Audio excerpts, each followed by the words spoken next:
Remix.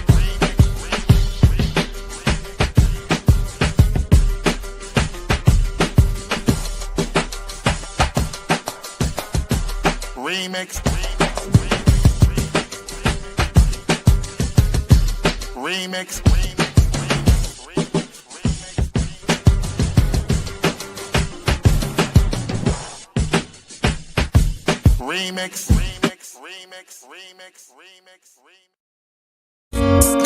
Oh,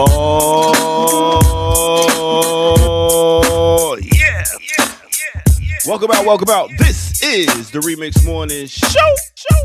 Right here on Black Liberation Media. In case you didn't know, I go by the name of the Ear Doctor here to bring you that boom bap breakfast. Just us, not just me, holding the D straight from the DMV. You know who she be. She goes by the name, holding it down all around town. Kim Brad. And that's all, folks. There's just me. One is the magic number. Man. What a heat. And you say that new Jill is heat too, huh? That new Jill, to whom it may concern, there's some heat. It was a good put together album. Joint had like 19 songs. She got a song on there with Too Short. She got a song on there with Tierra Whack where she's spitting on a Primo beat. I'm talking about spitting like, yo, she's going for verse of the year with that one right there. Tierra Whack, another Philly MC. Yeah. North Philly was representing.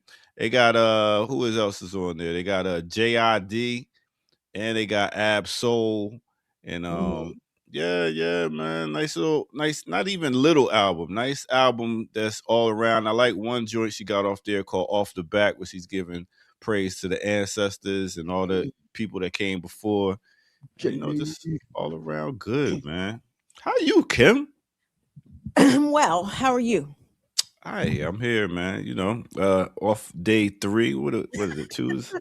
Remix Morning Show. You just keep standing us up, Ear Doctor. Oh my God, ditching us like kids at a doorbell, boy. I tell you. That's Kamal's problem. He don't ditch his children enough. He's trying to be. You a good father. You there all the time and shit. Nigga, leave them kids by themselves sometimes. Or let them go in the room and just watch TV for a good 2 hours or something. Go shovel some hay. Do something.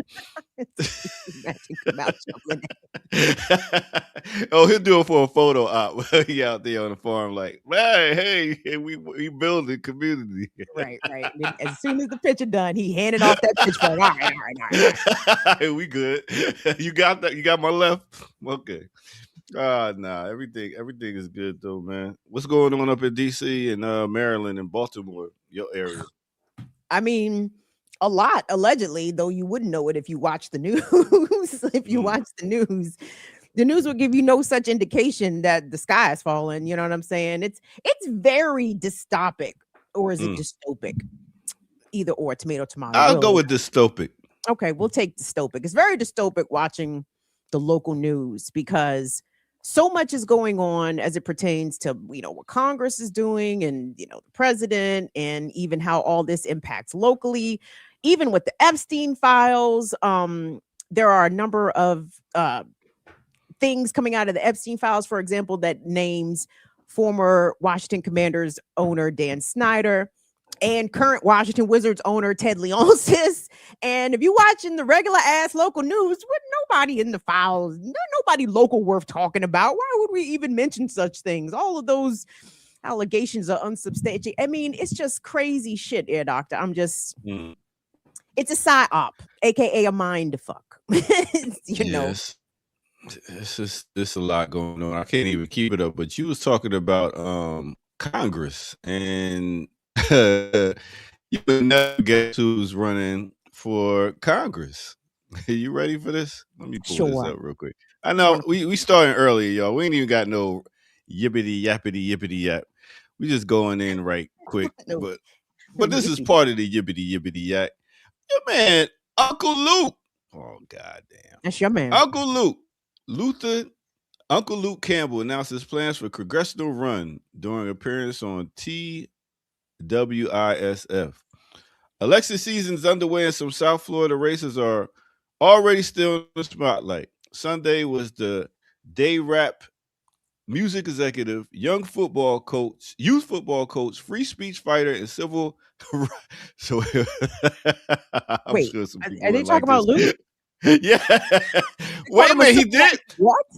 Wait a minute. Free speech fighter. He is okay, and civic activist Luther Campbell identified as his self-imposed deadline to decide whether to make a run for office. So we're gonna see. We're gonna see Uncle Luke running for office. I mean, is he running as a Herschel? Is he about to Herschel the situation? Like, you kind of got to ask what these, Oh, semi-moneyed niggas, let- nigga, are you running as a Republican? Because you might be. ah, Not that it he might. matters, He but might. you really show his hand if he runs as a aura. Yeah, he said he's considering a run for Florida's 20th congressional district, a seat currently occupied by Sheila McCormick. Okay, so we're gonna see how that go. You know, Florida's a wild place, yo. America's a Florida wild place. Jay. is true indeed. Every time I want to point to like a specific part of America, like, yo, like it's wild over there. And then I got to rethink. I'm like, wait a minute. How is that part of the country different than this part of the country? It isn't. Not really. Whole of of this rotten colony is wild in its own regional variations, right? Listen, Kim, we're gonna take it back to radio style and invite some people on and stuff. Leah Boggs. Kim, you heard about the Potomac inspector collapse. Potomac inspector. In Does she- wait a minute, I ain't read that right. Hmm. Potomac interceptor collapse. Is that pertaining to the sewage? Is that what Leah, is that what you're talking about? Because I have thoughts about that too. So real quick, ear doctor, for those that don't know, there was a rupture in a sewage tunnel that feeds into the Potomac River, and about 300 million gallons of raw sewage has been flowing into the Potomac. The Potomac is the river boundary between DC, Maryland, and Virginia. And it was going unchecked. It was just releasing fecal matter, staph infection, MRSA, E. coli, for miles and miles down the river. And didn't nobody do nothing. Shout out to the Potomac River Keepers who came out and was like, yo, again, an unpaid non-governmental position, the river keeper position. But anyway, raised attention and raised a flag on it. And so now they are trying to, get a hold of the situation. But the problem is they blame in part failing infrastructure, but also flushable wipes. And that is a misnomer. And I was thinking about that. The wipes that people, I guess, wipe their ass with and put right on down the toilet. Those things do not biodegrade. They are not like toilet paper. They actually just clog up your sewer lines. And I was thinking, ear doctor, who is responsible? Because when I watch the people on TV, they're like, we just had to tell people not to put the wipes down the toilet. And it's like, good luck getting people who just put something on their anus to not put it down the toilet. Yeah, right? Like where you gonna put it, in your trash can? So when did baby wipes become the new thing for toilet paper anyway? I get it. How clean your booty and stuff could be, but dog, we'd be better off trying to put bidets into the bathrooms and wiping than using the but anyway, flushable wipes is misrepresenting. They yes, are they able to be flushed? Yes, but are they good for the environment, or do they break down in the same way as toilet paper? They don't. So who's to blame here, ear doctor? Because I feel like the officials are blaming consumers. They're blaming everyday folks. Don't put the wipes down. But it's like, why are you selling something that could literally fuck up our infrastructure? But I think it's for actual babies. But people just was like, you know what? So it is consumers. It's like, you know what? I'm gonna use this for my ass in the toilet in a bathroom too. I mean, it is consumers, really, because it is baby wipes. Even when I went there to think about it, I ain't gonna front. I got some baby wipes because I was like, damn, people are actually using baby wipes. And you're right, I didn't think about it. I really didn't think about it. Like, so that is causing a But problem.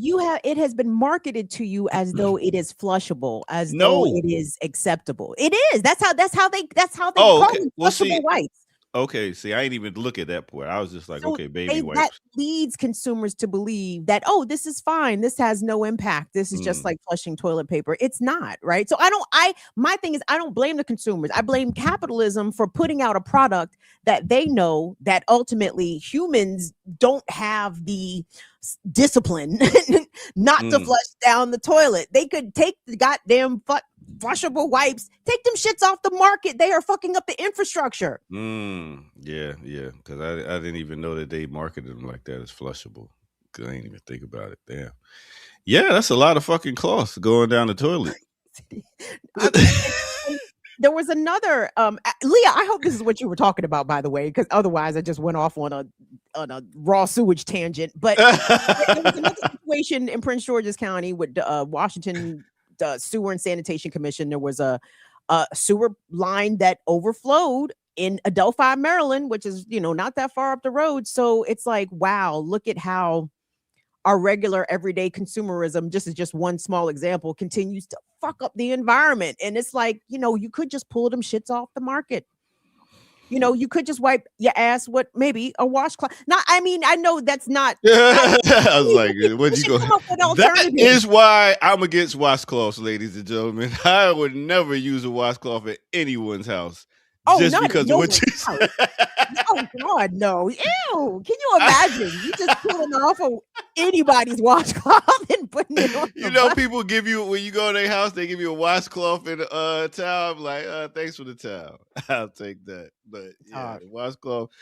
But you're that's wild too. Like, you think about it, you be going to these different people's houses, even using their towel is like some Sir, nasty don't work. you haven't you not resided at a hotel? Haven't you not stayed at a Yeah, hotel? that's even nastier. I mean, think about it. Yeah. I mean, I no disagreement. But I guess we all nasty together, huh? We are. We can't act like we not. We go straight to a hotel, sleep on some pillowcases that's just been slept on by thousands of people, Ew. and sheets that's been soiled by thousands of people, and just been washed by somebody that threw a little bit of detergent in there and said, "Hey, it's clean." I know people that actually bring linens with them to hotels. Like they will strip the bed of the hotel linens and put their own sheets on there, and they will bring their own towels and their own washcloths. I sometimes put a shirt over the pillow. Like I bring a shirt to put over the pillow. Yeah. Interesting. Yeah, because be slobbing all over when you're sleeping. Oh, word, we got some breaking news. Prince Andrew has been arrested this morning. Pull that up, Air Doctor. I love to see white people going down. That sounds like great news. Did they? It was he perp walked everybody. I doubt it. They didn't perp walk. But let that be, man. Look at the UK leading by example. Get these niggas out of here. I understand. Prince Andrew, well, for whatever reason he's being arrested, is likely not having to do with him sexually abusing underage girls. This is probably, insider information while he was trade envoy or whatever the fuck. So he's being hemmed up on some paperwork, not for being a dirtbag, but the dirtbagginess of it is the origin, I would imagine, of this investigation. But who in America is being arrested for the Epstein files, Doctor? That's a good question. I don't know. Nobody. A word. There is nobody, because we don't have a problem with child abuse. We don't have a problem with pedophiles. We don't have a problem with sexual abusers. In fact, we platform them and listen to their thoughts and takes on things. And we nod like, oh man, yeah, he made a great point there. Yeah. Anyway, because I asked you before we went on air, did you look at that clip I asked you to look at? You said you did not. You asked me to look at a clip? Yes, I did. When? Tuesday. Oh, my bad. I'm dealing with a whole lot of stuff over here. I didn't get the chance to look at the clip. But continue. I'm trying to find that story. Anyway, I'm not looking hard enough. Let me not say nobody is saying anything. Let me not say that, because I've seen some creators make observation about Breakfast Club host Charlemagne's revelation that the first time he was intimate with his wife, it was an non-consensual encounter. And every commentary I see from creators, it's all from women. I haven't seen no dude say nothing about it. So I won't say nobody is saying anything because I don't know what everybody's saying. But the takes that I've seen have all come from the women them. The man them is like, well, I guess it was the 90s. I mean, shit. I can't. Sometimes you had to take the pussy. Isn't that right, fellas? I'm not seeing anything that I can pull up on screen because they saying you gotta pay. Who, for Prince Andrew? Yeah. The baby say is not broadcasting something live. Well, you never know. I don't get BBC. No, ITV News, Channel 4. Prince Andrew. Formerly Prince Andrew. His name now is Andrew Mountbatten Windsor, because the Duke has been stripped of all of his titles because he's a fucking piece of shit. And Prince Charles, why you at it? Take that nigga's title too. That nigga was kicking it with Jimmy Savile, one of Britain's most infamous pedophiles. Jimmy Savile was King Charles's homeboy. Y'all go tune into Kelechi Okafor. Kelechi got all the stories about the UK and abolish the monarchy. Oh my goodness. Okay, no longer blah blah blah. Yeah. Anyway, but that's a hell of a story. I mean, I guess. Blah blah blah. I love your reporting.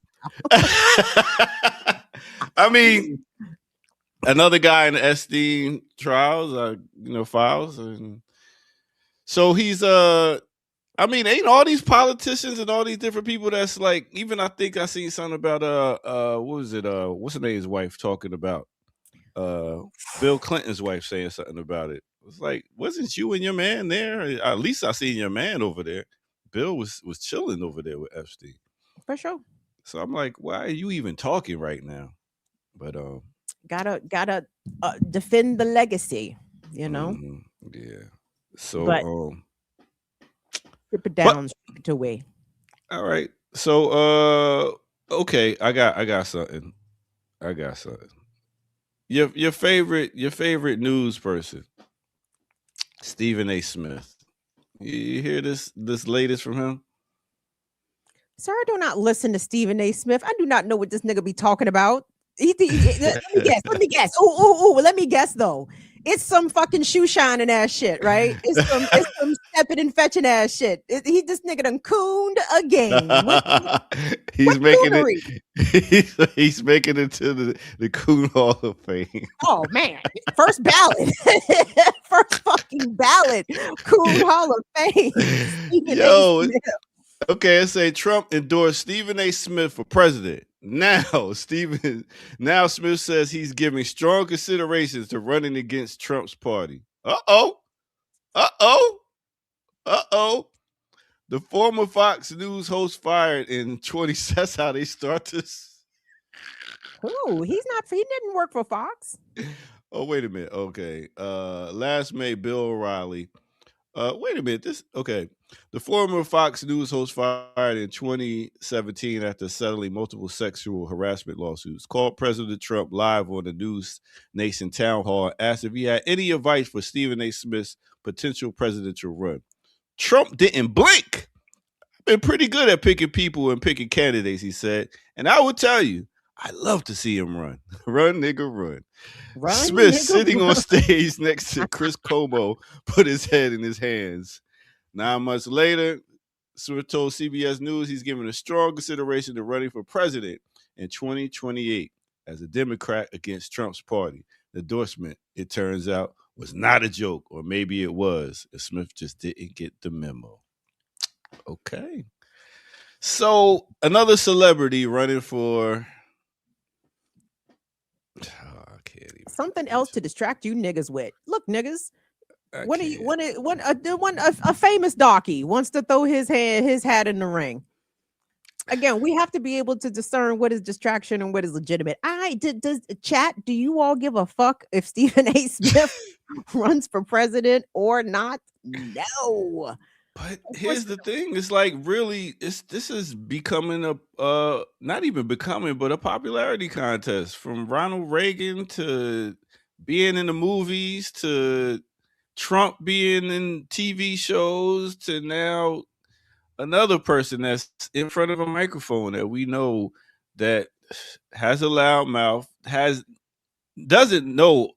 I know, I don't know, but politics. I mean, I guess it's about getting a team around you that knows what they're doing and you just being a mouthpiece. I guess that's what presidents are now. They're the what is it when you have a business? They're mascots, political mascots, right? Yes, I don't disagree with that. I Yeah. mean, to me, you just described Wes Moore. You Styles literally P. described Wes Moore. Yeah. So You know, I mean, but for the corporations, for politics, they get their certain guy and he be like, you know what? We can work with this person right here. All they got to do is go out there and say what we tell them to say, and yeah, he's and president. that's fine. But we, as a community, cannot be distracted by the likes of that, right? We already know what kind of time Stephen A. Smith is on, and he knows that if he were to have, I don't fucking know, maybe he could win it off white folks support alone. I mean, yeah, white folks like coons. You know, they'll go ahead and throw their support behind a coon, but let us not be fooled. Yeah. Stephen A. So Smith doesn't have our community's best intentions at heart. So really, we shouldn't even. I think he's picking them because he knows he could beat them. Like Trump is like, yeah, But it's not a pick. Like this is. You said this was on a town hall. This was on TV, right? yeah, Like, yeah. come on. Like who could run for the Democratic Party? He's like, yo, I usually have good picks. I could see him running. I mean, who else has a chance right now that you know of? Here's the thing. I don't know. I mean, we have to make sure. I guess we, in the general sense of we, have to make sure that Trump doesn't try to run for a third term, which he has already said that he will do. Oh yeah, So, our whole electoral system sort of hangs in the balance because, if Trump says ain't no more elections, facts. who is Who going gonna to stop stop him? him? Who gonna stop him? He got military and everything. Like, who's gonna stop him? I guess so. Not Stephen A. Smith. I think I got a 5-year plan, man. I don't know where I'm gonna go, but that was a conversation me and friends was talking about last night. Like, do you stay here? Do you go somewhere? If you go somewhere else, is it gonna be? Because the main thing you have to have, I believe, is a military if you're gonna do anything. But then, if you got a military, they can always have something to just drop on you out of the sky. Like, how you gonna stop that? Like, I don't know if we stuck or not. Well, do what you can to get your paperwork together.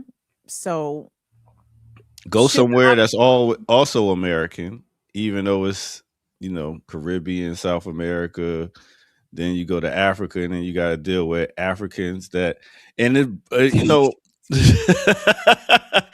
some Africans that don't consider themselves your sister and brother, like on some real shit. Like we feel like that, but some of them like, yo, man, we did not go through the same struggle as you did, so we are not sister and brother like and that. do we not deal with that same type of attitude with our fellow Oh yeah, American Negroes? Like every black person you deal with treats you as a sister or a brother here in this country? not at all, not at all. They So, call you nigga off the rip. let's not lay that at the feet of Africans. They didn't do that. I'm you just know? okay. Let's just say Africans, blacks throughout the diaspora. Can we say that? And within the diaspora.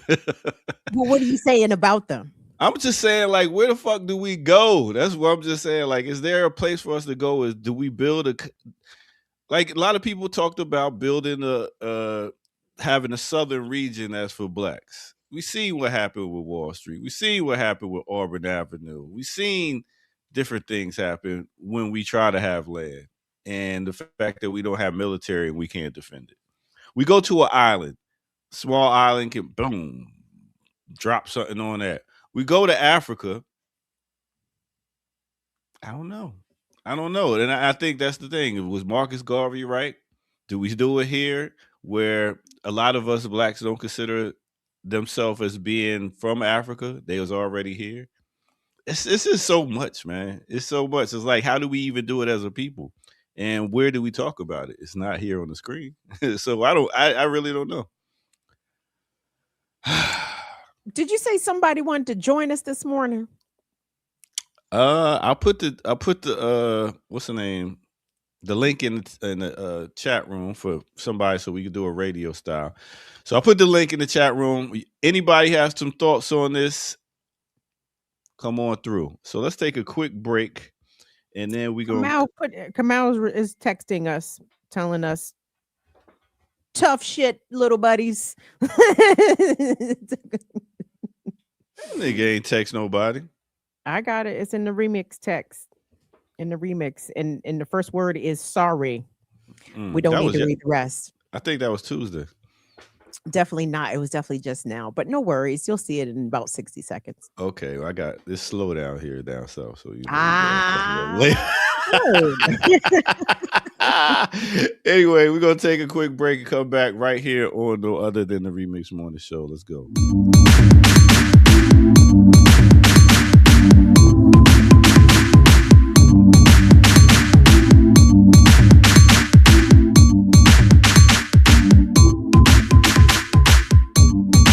Time for a remix on the remix, y'all. Let's do it. Let's do it. Let's do it. Let it roll, get bold. Let it roll, get bold. Let it roll, get bold. I just can't hold back a focus. I'm a man with soul, in control and effect. So what the heck? Rock the discotheques and this move is what next. Attack, react, exact, I'm back, I'll prove you with a strong, prove to them. I keep the crowd loud with your hype. Do damage, don't fade your into the mic. It's how you can give them, see, stand still. While my rhymes stick to you like Skippy or Jip. Feel my blood vent on my death kill. The rap solo in, you don't want none of this. Supreme in this era, I reign with terror. When I grab the mic, believe you're gonna hear her. Fascinate rhyme, as I enchant them. So let's all sing the Big Daddy anthem. Go with the flow, my rhymes grow like an afro. I entertain the gain and Kane, I never have no problem. I can sneak, sniffle, a cork. Even if I stutter, I'ma still come on. All right, let me take you to a time and place. Let me take you back to the year of 1988. We're talking about Big Daddy Kane off his album Long Live the Kane.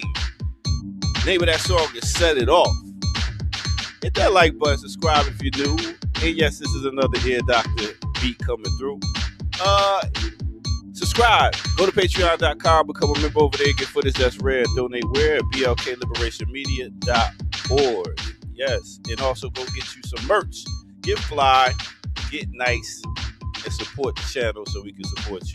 All right, that said, let's get back to it right here on No Other Than the Remix Morning Show.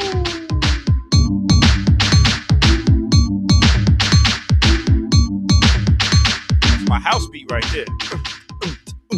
Girl, I'll house you. Girl, I'll house you. I'll house you. You in my hut now. Yeah. Yo, make sure y'all tune back in at 11 o'clock. We doing a double today, me and Kim. Classical breakdown. We doing the barge. So yeah, come back for that at 11 o'clock. Mm-hmm. I took Kamal off because he ain't come today, so I took him off the flyer. Oh, yeah. He probably ducked us all week because he saw the flyer. He was like, "Gonna have jokes." Like they always clowning me, man. Why is everybody always picking on me? Damn, Kamal. That's all good.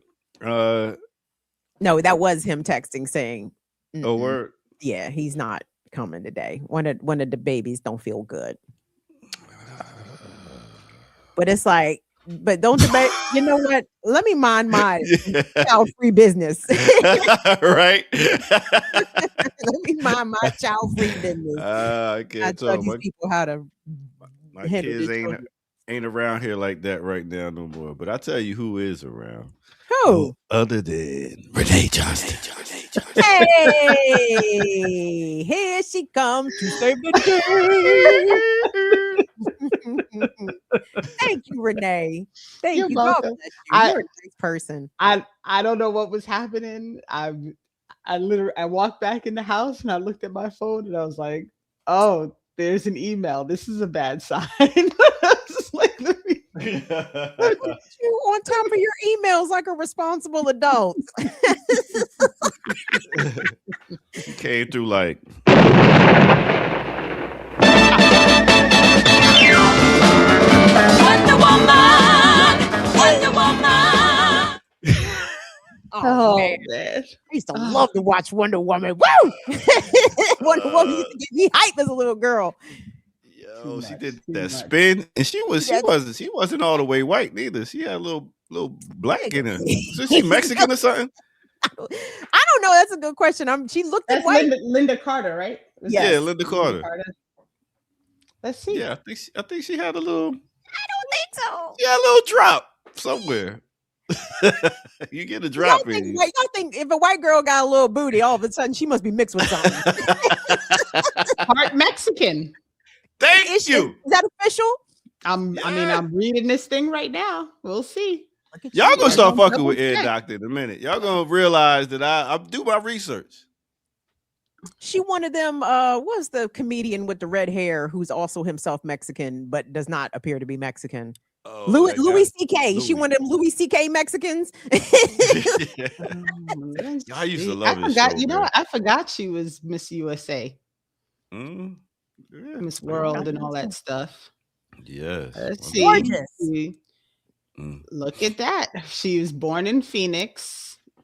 Her Mhm. father is English and Irish, and her mother is from Chihuahua, Mexico. Oh, okay. is. I see. That's where that gorgeous jet black hair came from. Look at Yeah, that. yeah. Who knew? I did. What the what? I mean, I'm right here, Renee.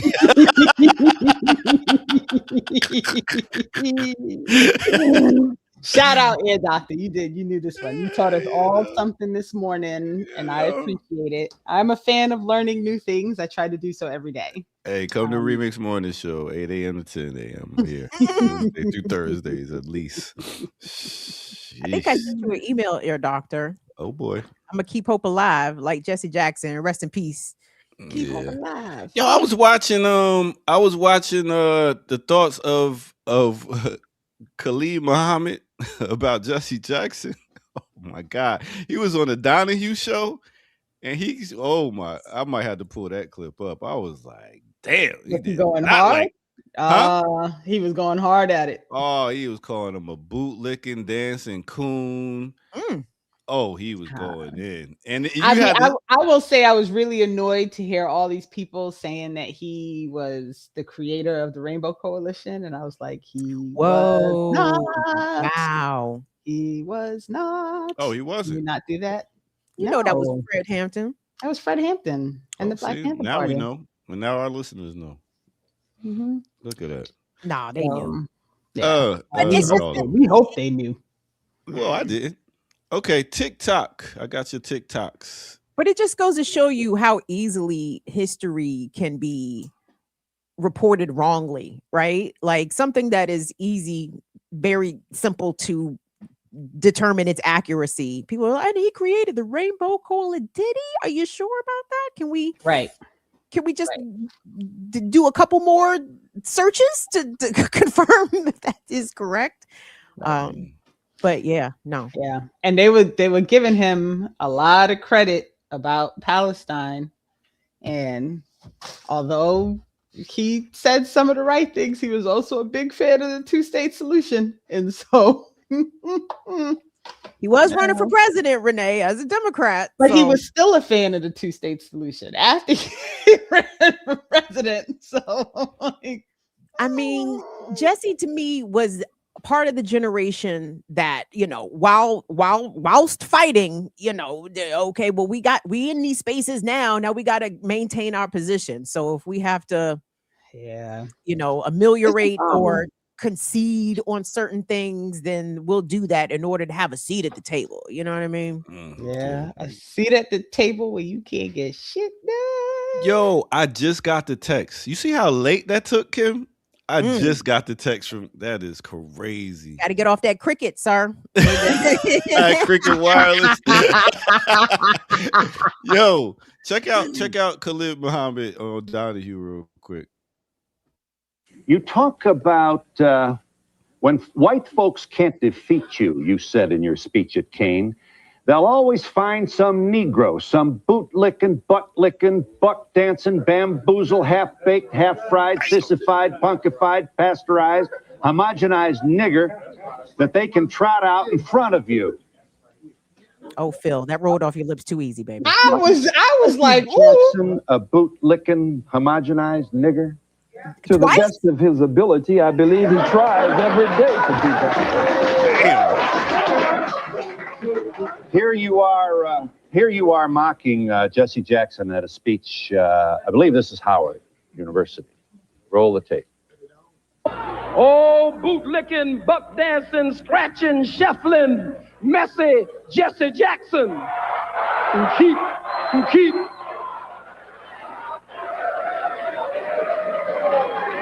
I am a somebody.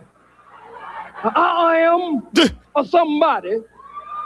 Keep hope alive. I am a somebody.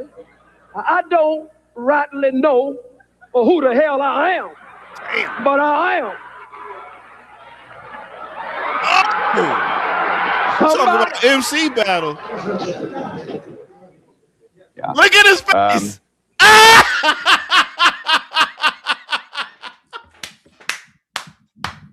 It's part of a long lineage of our leaders, cracking on each other, taking shots at each other. Yo, Jesse was a MC very battling. polarizing figure. No, even in his day, you know what I'm saying? Like there was not a consensus that Jesse was universally beloved by Black folks. There was a lot of critiques of Jesse during his time, and message Jesse is something. I was actually kind of glad to hear that, because it's like, yeah, they used to call him message Jesse. I know, I totally forgot about that until somebody else said it in a chat yesterday, Messy Jesse, and I was like, oh, that's right, that was the nickname. Yeah, you're right, Leah. I do love a good battle. I was like, man, that is that is a thing. Like, what leaders actually work together and actually got some shit done? Because you could look at it and be like, damn, they didn't like each other. You had thoughts that Martin and Malcolm didn't like each other. I wonder if anybody fucked with Marcus Garvey. I wonder, like, what leaders work together? Oh, Marcus Garvey was a mess. Listen. Listen, I learned so much from that Hubert Harrison book and all the things that were going on within the organization. But at the core of it, Marcus Garvey wanted to be known for doing a thing. And, people can be mad at me for saying it, but I'm not wrong. And so he faced a lot of backlash from within his own organization for people who were not happy with the way he was handling things. So, and Chidimacha says it too in the chat, the Garvey and Du Bois beef. It was legendary. So there was a lot, and for me, I look at it and I'm always like, this is how these things play out so consistently all the time. You have an org that starts with like a greater purpose or a plan, and then you end up fighting within the org, and then the org never gets anything done. And so it's very difficult to know, like, at the core of it, like, what was really the problem. And for me, a lot of times what I see being the problem is ego. I know you were going to say ego. I knew ego. Right? Like it always, almost always, when I watch it happening, it's a disintegration because somebody wants to be the person who is known for doing the thing. And if everybody more worried about just doing the thing and didn't care about being known for doing the thing, maybe things would actually get done. But I think that's why it was so important for our sisters to be where they were, because they were the engines getting all this done, and they wasn't in the spotlight. You know what I'm saying? Feeling like they needed to be in front. There was more. They were intentionally excluded from the spotlight. Well, I'm just saying they did the work without needing the recognition like men did. I kind of disagree. I mean, I think that these women were intentionally withheld from the spotlight because of patriarchy and because of misogyny. That too. You know, and It could be both, can it? Well, yeah. I mean, but I wouldn't say they didn't need acknowledgement. I think everybody needs acknowledgement for their work and for their efforts and for their contributions. Yeah. And when women's efforts are intentionally excluded in order to lift up the works of the man, you know what I mean? I mean, that's a harm. And it, you know, I disagree that women didn't need that. But I think there's also a difference between acknowledgement and the level of egotism that comes in. That's what I'm saying. Ego. They didn't need it. Like, you can acknowledge that somebody is doing a good job and respect and highlight that. And that person still doesn't have to be like, it's me. Like, So Kim's right, because I agree. Like, there was an intentional pretending as if there were not women behind the scenes doing the things. But I also think Air Doctor is right in thinking that, in believing that a lot of women didn't fight too much because they didn't really care about being in the limelight. They just wanted the shit to get done. And so I wonder about that line, like where things fell on that line, because that's an interesting question that I never actually, until like this moment, I never actually contemplated it. Welcome to the Remix Morning Show, y'all, where contemplation is key. All right, so okay, where we going next? Do y'all need me on screen still? I'll be Run here. a video. Run something I sent you. Okay, There you go. Let's see. We'll take it from the top. I see Trump and a black man. Zimbabwe, Ghana. We'll go with that one. All right. Yeah, I think this is the one. Does it say the account? This is African News, but which outlet? I can't recall. TRT Africa. All right. TRT Africa. This is about the deportation flights coming to, I believe, Cameroon, but not filled with Cameroonians, right? They're just Trump is just sending people anywhere, anyhow across the globe. So yeah, let's take a look. Okay, let's do it like this. Bam, bam. A new deportation flight from the United States has landed in Cameroon, but the deportees are not Cameroonians and, according to their lawyers, have no ties to the country. The latest batch of migrants reportedly arrived in Cameroon's capital, Yaoundé, on Monday, 16th February, just weeks after 9 other deportees were quietly sent there under Donald Trump's controversial deportation policy. While nationalities of the latest deportees were not immediately clear, the first group included 5 women and 4 men from countries such as Zimbabwe, Morocco, and Ghana, according to media reports. Their lawyers, Alma David in the US and Joseph Awafru in Cameroon, told the Associated Press that the deportation of the migrants to Cameroon violated U.S. court orders that granted them protection from being expelled. The White House has confirmed the latest flight, but hasn't shared details. Paul Biya's Cameroon is not the only African country where the Trump government has sent third country migrants. In past months, the U.S. had sent expelled migrants to South Sudan, Rwanda, Ghana, Uganda, Eswatini, and Equatorial Guinea, including deportees that are not Africans. Such deportations, which are part of Trump's crackdown on migrants, are carried out under controversial and often secretive deals with the U.S., paying the receiving countries to take care of deportees who are not their nationals. A U.S. Senate Foreign Relations Committee report estimates the Trump administration has spent at least $40 million to deport around 300 migrants to countries other than their own. The U.S. State Department also said Eswatini would receive $5.1 million to take up to 160 third country deportees. Last year, 5 men from Vietnam, Jamaica, Cuba, Yemen, and Laos convicted of serious crimes in the U.S. were deported to Eswatini. While most of the countries receiving deportees have not disclosed details, Ghana denied receiving payments for hosting deportees last year, saying its action was based on a Pan-African spirit. The US claims it's enforcing immigration law, but deportees and campaigners argue it's a human rights violation, as some had fled because of safety concerns in their home countries and their deportations do not follow due process. Host countries' citizens also fear that hardened criminals are often among deportees. Is this like human trafficking? Yes. Lord, I mean, right in your face, and then getting paid for it. Like, this is how much we getting for it. Wow. Yeah, there's a whole.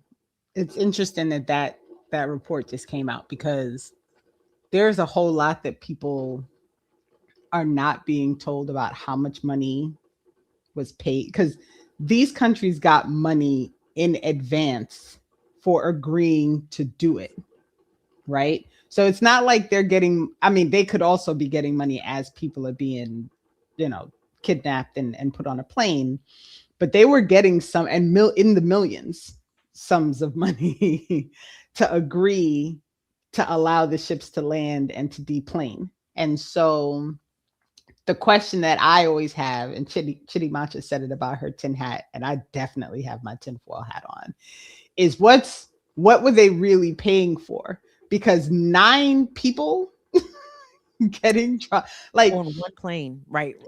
Like that's not even like. I mean, listen, for the 9 people, this is outrageous. Agreed.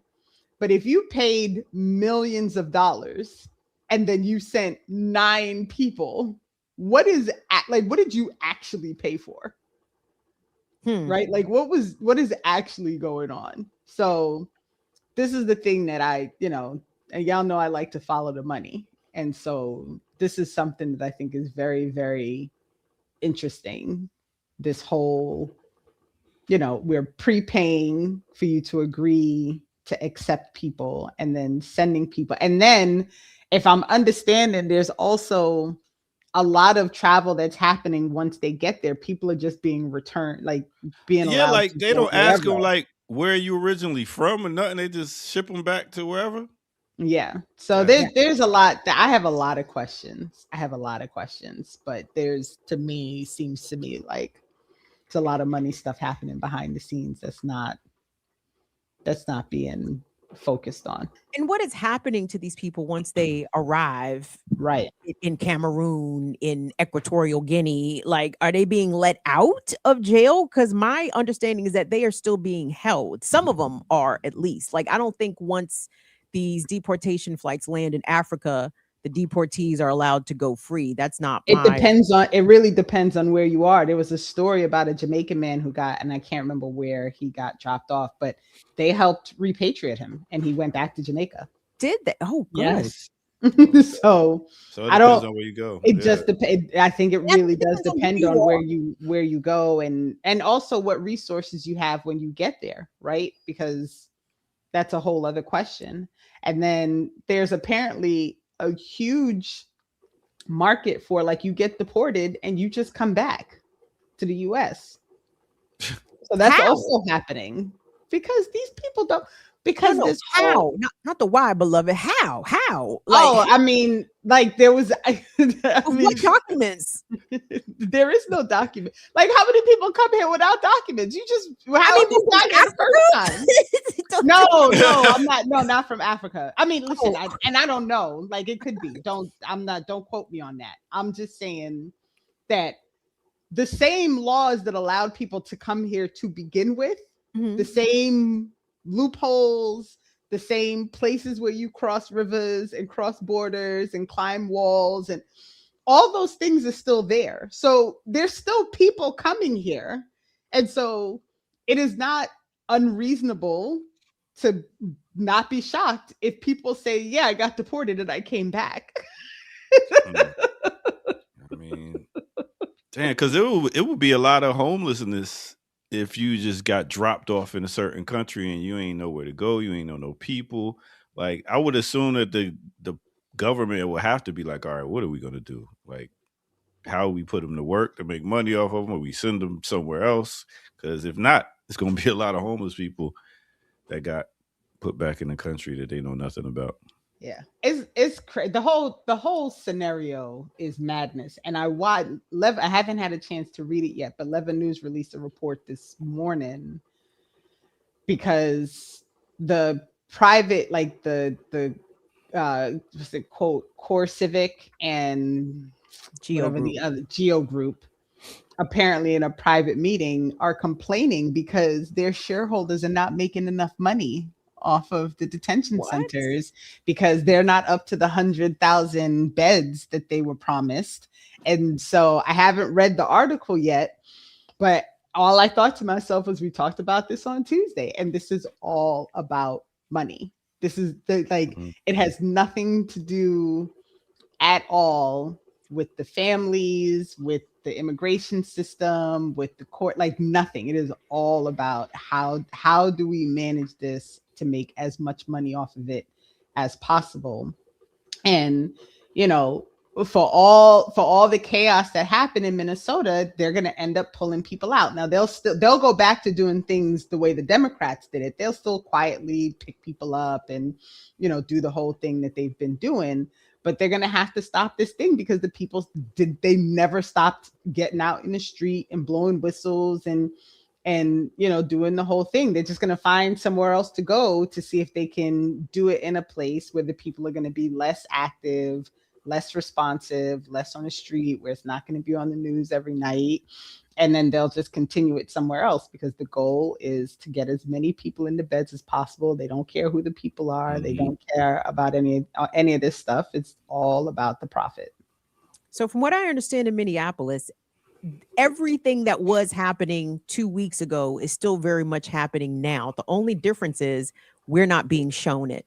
It's being suppressed. It's being censored on social media. It has fallen out of the mainstream media news cycle completely. But from what I understand from folks that are reporting on the ground in Minneapolis, it's still the same thing. Like people are being snatched out of their vehicles.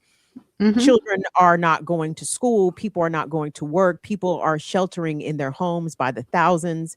The mutual aid networks have been responding in a tremendous form. But that's the other thing. Well, one thing that has changed in Minneapolis, according to people on the ground, is actually the Minneapolis police and the Hennepin County Sheriff's Department has gotten involved more so to stifle protesters, right? And are being sicked on protesters. Well, wait a minute. I thought 3 weeks ago, the Minneapolis police chief was the hero because he said that his officers are professional. He just wants ICE to be as professional as his officers. So what is happening in Minneapolis has not changed from what I understand. We're just not being shown it.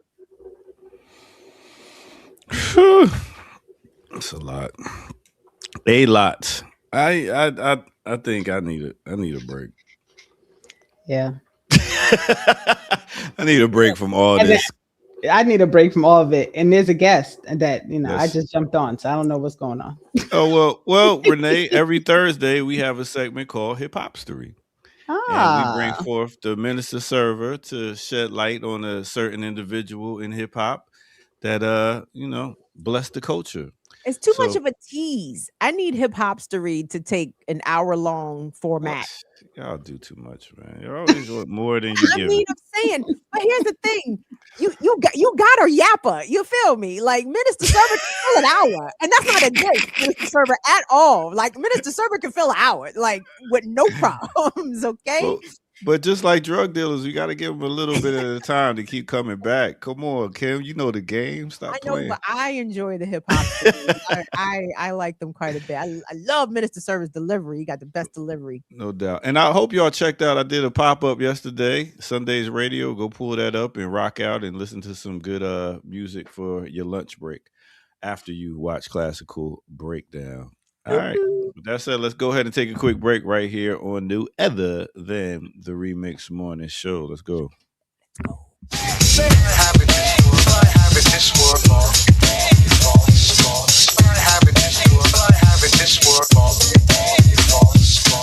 started small time, dope game, cocaine. I'm never broke, man. Woo! Yeah. What's good? What's good? Minister Server, how you doing, man? It's good to see you. I can't complain. Life is good, man. I'm on gravy time. You know, I'm in my dopest hip hop grandpa phase of life, so hey, you I better have nothing be. to complain about. Just trying to make the world better for my babies and my babies' babies, man. All right, that's the move, man. So you listen, hip hopstery today. Yes, what we talking about? Man, we're talking about Brad Terrence Jordan.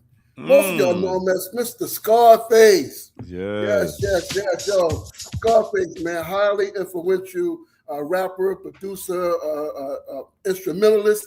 He's one of the founding members of the Ghetto. Well, he's not actually one of the founding members. He's one of the earlier members of the Ghetto Boys because he actually didn't appear in the Ghetto Boys until their second album, which was Gripping on That Next Level.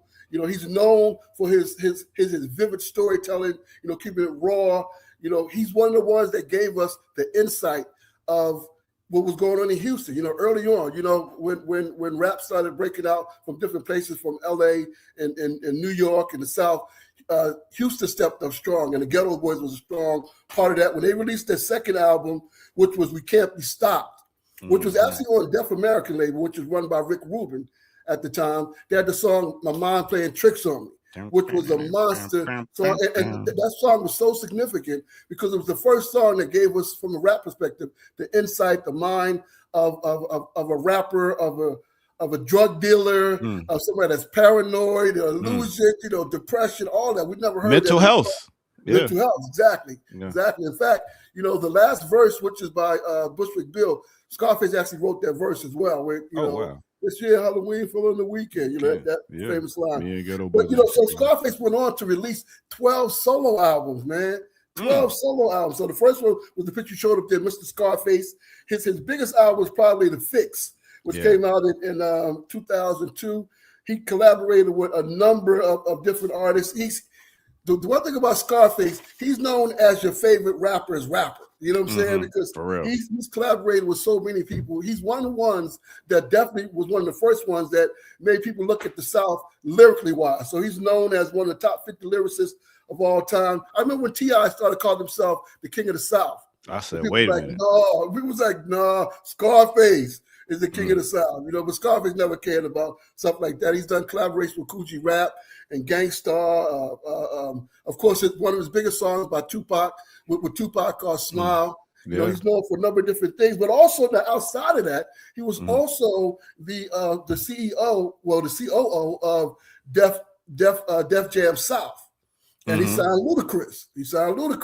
And he also produced for UGK rather. UGK. Produced some, as well. So, and now outside of that, back in 2019, after Bushwick Bill passed on, rest in peace, Bushwick Bill, Scarface got into politics, and he had an unsuccessful run for city council down in Houston, but he stayed active political wise. In 2020, he had a health challenge, and he needed a kidney transplant. And thankfully, his son was able to actually give him a kidney transplant. And then in 2024, he had a heart attack. He had health challenges then. He had to go mandatory heart surgery, but thank God he recovered from that. And he's still out doing his thing. He's on the road right now. He has a live band. It's called the Brad Jordan Experience. I saw them down here in Atlanta. Amazing show. So again, man, big up to the one they call Scarface, you know what I'm saying, for being a true hip hopster, you know what I'm saying, being one of the ones that's really making sure that it's hip hop beyond entertainment and a huge part of hip hopstery. Word. Yes. Thank you, Minister Server, for that. We're gonna bring you on with the rest of the crew. What up? Yes. No, go ahead. Oh, thank you. With me, Will, man, I done told them. So let's just step out on the block and Peter roll them. Load up the Uzis, turn the village into a war zone. Yeah. Okay, Kim, thank you for your kind words, Kim Brown. But also, touching on what you said earlier about the way history can change so quickly. You know, that's one of the reasons why we do this, because, you know, history is told by those that document and tell their story. So these little segments, we are working on something, you know, once we get a new spot, I'm going to do Hip Hop Bridge Builders, which is going to be like a longer segment where we actually have some of these pioneers on it and let them tell their own stories as well. You know what I'm saying? So I'm looking forward to that. But thank you for your kind words. What's up, Renee? I don't think I've ever been on the screen with you before. I appreciate you. I appreciate the fire that you bring all the time. Thank you. Insight, we surely need that. So again, I'm honored to be on with y'all always. No And Minister Server. Doctor, you know, of course, the homie holding it down. I'm kind of disappointed that we don't have our resident hip hop scholar here today. You know what I'm saying? But you know, we're gonna keep it moving anyway. We got Burn It Down, Kim Brown, the real scholar. So. Listen, all right. Miles being a father to his child right now. You know what I'm saying? Ed OG and the Bulldogs. Real Ed OG right now. But real quick, Minister Server, thank you so much for highlighting Scarface. I did not know he was doing a live band experience right now. Yes. I'm really looking forward to it. But just so you know, Scarface is huge in DC. Okay, huge in DC. If I'm not mistaken, he has actually collaborated with some of the go-go bands in the area and has performed with some of the go-go bands. DC is an interesting market because we are South, you know, but you East Coast, but rappers like Scarface, Devin the Dude, UGK, like these are big artists in this. They have a market here, you know. And it's also interesting to me that two of the biggest artists, rappers out of Houston, are named Brad and Chad. Brad and Chad. Chad Butler, you know what I'm saying? And here comes Scarface, whole Brad. Yeah, man. Yeah, and the Brad Experience show is amazing. You know, he plays guitar, he plays lead guitar, and he's the lead vocal, and he's really good. It's like a blues funk type of thing. It's not straight hip hop. It's like a blues funk type of thing, and they are amazing. I saw them here in Atlanta, and man, they tore it down. I was, you know, highly surprised and pleasantly surprised, you know what I'm saying? But yeah, man, he's doing a lot of things. I say he's still really active political wise and whatnot. So, you know, it's always good to see hip hoppers grow up beyond rap music to me. I'm always pushing that because, you know, rap is something we do, hip hop is what we live, you know? That's right. With that said, Minister Server, thanks for coming through with Hip History. I'll see you out on these ATL streets as usual. Peace out, what it is. Respect. All right. Thank you, Minister Server. Yeah. Scarface, one of my favorite Jay-Z collabs on Guess Who's Bizak. Yes, man. Scarface had it. He had it on. He's one of my favorite rappers due to his storytelling, due to his aggressiveness. But at the same time, you know, it's a lot of violence. A lot of violence in this rap. Misogyny. One of my favorite songs, Down Southers, if I say F Faces with Scarface, Devin the Dude, who was the third person on there? Devin had the nastiest verse, I think, ever written. He had the raunchiest verse, but Scarface told a wonderful story of buying an outfit for a woman he just met in the mall. And anyway. Yeah, his tiny desk was dope. Oil House. All right, so y'all got another story to get to? Sorry, I sent you 3 stories in that email. Yes, ma'am. I'll get to it. Renee, you noticed Minister Service said you had fire, right? Does he know you a Leo again? I don't know. But I tell Jared laughs at me all the time, but I'd be like, every time I find out people pay me any mind secretly, I'm like, how'd that happen? Isn't that something? Because it's like when you find out that people are listening, it's almost like a bonus. Like the treat is to say it, right? Right. Right. And anybody is paying me any mind floors me every time that I discover it. Like literally. So I mean, I appreciate it. It's nice to know. It really is, because sometimes this work is fucking thankless. Like it's thankless, truly. And so it's nice to know that like it at least that what I'm doing is at least serving a purpose and resonating with people, and that folks are like learning something. I appreciate that. Hear ye. I feel the same way. All right. There's always something to learn here on the Remix Morning Show. Okay, so I pulled up look like something going on at Stanford University. Yeah. Protest. So amongst the students who were arrested at colleges and universities across the country as they were resisting the genocide in Gaza and imploring their colleges and universities to divest from Israel, amongst some other demands, these 5 Stanford students were charged criminally, and their trial recently ended. Even though the outcome was favorable, they are not yet out of the woods. So let's take a listen. A judge declared a mistrial today for 5 student protesters charged with felonies for a demonstration at Stanford. The pro-Palestinian protesters barricaded themselves inside university executive offices. This was in 2024. It was part of a nationwide wave of college demonstrations that year. More than 3,000 protesters were arrested across the country, but the Stanford students faced some of the harshest charges. ABC 7 Eyewitness News reporter Tara Campbell explains what's next in this case.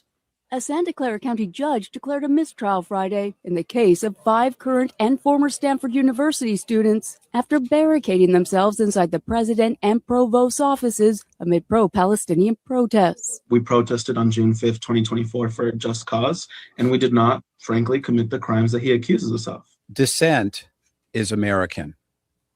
Vandalism is criminal. Santa Clara County District Attorney Jeff Rosen in April of 2025 charging 12 people. Most took plea deals or participated in court diversion programs. Hermaine Gonzalez is one of the 5 students who went to trial, disputing the vandalism claims and saying that the protest was protected by free speech. This whole process has been incredibly draining, but at the end of the day, it's nothing compared to what people in Palestine and people in Gaza are going through. So no matter what, I'm going to keep pushing and I'm going to keep fighting for what's right. The 3-week trial ending in an insurmountable deadlock. The jury voting 8-4 to convict of a felony charge of vandalism and 9-3 to convict on a felony charge of conspiracy to trespass. That's a serious hang. This is not one stray juror. Anthony Bass is one of several attorneys on the defense team. The district attorney in the trial likened them to people who were vandalizing some stranger's Tesla. And it's like, well, that misses the point completely. Friday, the district attorney announcing he would pursue a new trial, saying the students' actions were against the law and that merits a retrial. There's no new evidence. There's no new approach. There was no analysis of this situation. The court has set a date for later this month to pick a new trial date. Tara Campbell, ABC 7 Eyewitness News. I mean, the Trump administration is just not. Wait, hold on. They were arrested June 2024. Trump wasn't in office. Isn't there a history of students protesting? I mean, like, this ain't the first. Like, throwing a book at them.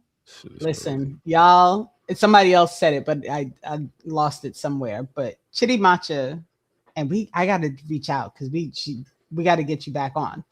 There's a book called Palo Alto that Chitty Matcha had recommended to Jared and I that I read, and my brain exploded. Oh no. Because so Stanford is in Santa Clara County, which is in the book, that's what this book Palo Alto is about, is all the wildness that came out of that area. And it's literally the birthplace for all the shitty technology stuff that we're dealing with now. So that this is happening at Stanford is not shocking. That they're pursuing this criminal nonsense against these people who were literally just trying to say we don't want the school to support the killing off of people on the other side of the world is crazy. Like, but this is what we do. And I'm so glad you pointed out that this all started in 2024, because sometimes I feel like people forgot, right? Like when this started and but how Trump, on board it was. Right. Trump. Right. It was Right. Trump. No, it wasn't fucking Trump. Who was president in June of 2024? Right. Right. Mr. Robinette. And these are all policies, and understandings that have been long standing through all administrations, no matter which party is in charge. They've all been on board with supporting Israel, with allowing the devastation to the Palestinian lands and people, with standing by while the West Bank gets terrorized. Like, all of this stuff has happened with the full support and funding of the U.S. government. And so, I was so pissed off last week. They were talking about this on the morning show on WBAI, and I rarely call in because it's so. And I called in. And I was like, I don't understand how y'all are up here talking about what's happening in Palestine, and you only said Trump. Like, what is going on? And it's because they had somebody on who was running with DSA. And no matter, shout out to Sadiq. I know there's folks within the DSA trying to fight the good fight, but they're Democrats, period. They're Democrats. And so when I called, I was like, you are on board with the Democratic Party, who is just as responsible, if not more, for this recent genocide than the historical nature. Like, what are we doing right now? And the dude was like, oh, well, we're not fully aligned with the Democrats. That's just not accurate. And they don't let you talk when they know you're problematic, because I was going to ask him, so are you not a Democrat? But they went on to the next caller. And so that's why you need your own show, Renee. That's why we got to get you. So I mean, you got a show. I'm talking about you need your joint on BAI so you can talk your shit properly. Ooh, listen, I was infuriated when he was like, in the Trump party, and I was like, did they seriously just do that? Did they seriously just erase all of this stuff that was going on during the Biden administration, who literally was like, we're fully on board with who called himself a Zionist during a press conference? Like, what are we talking about right now? Yeah, wasn't Mahmoud Khalil snatched under Absolutely, Biden? 100%. 100%. And I'm sorry, isn't the Democrats' rising star their hope for a presidential nominee? Gavin Newsom, isn't he the governor of California? How about that? I'm guessing that Santa Clara County prosecutor probably a Democrat too. Look at all these Democrats repressing. Right. All part of the problem. Every one of them, they are part of the problem. And Renee, and he's gonna try them again. I know. Let us not be deterred by this hung jury. Let's put these 5 students back up for felony charges because of what exactly? It's absurd.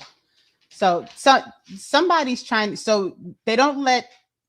So people, you can't put anything in the chat if you are a guest. They YouTube automatically deletes it. But whatever it is that you're trying to send, if you send it to, I'm going to put it in the chat, info, because I think this is about someone who is trying to get legal support, who's trying to raise money for legal support. So if you send an email right now to info@blackliberationmedia.org, I'll check it and then I'll post it in the chat for you. So just send that email. Is this pertaining? Someone wants to drop a link for support for the students that are fighting this fight or different? I actually think it's if I caught it in the chat, someone's friend was snatched up and they're trying to raise money to get legal support.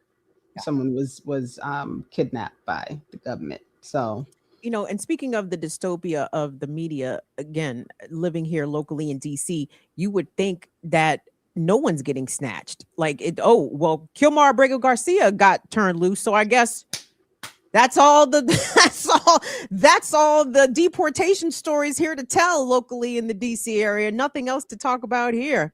Right. And it's the normalization. When they don't report upon it, that means it's an accepted fact of life, and there's nothing new to see here. So no big deal. There's a Palestinian woman, Laka, what is Laka last? She's from Patterson, who's been, I think, in an ICE detention facility in Texas for almost a year.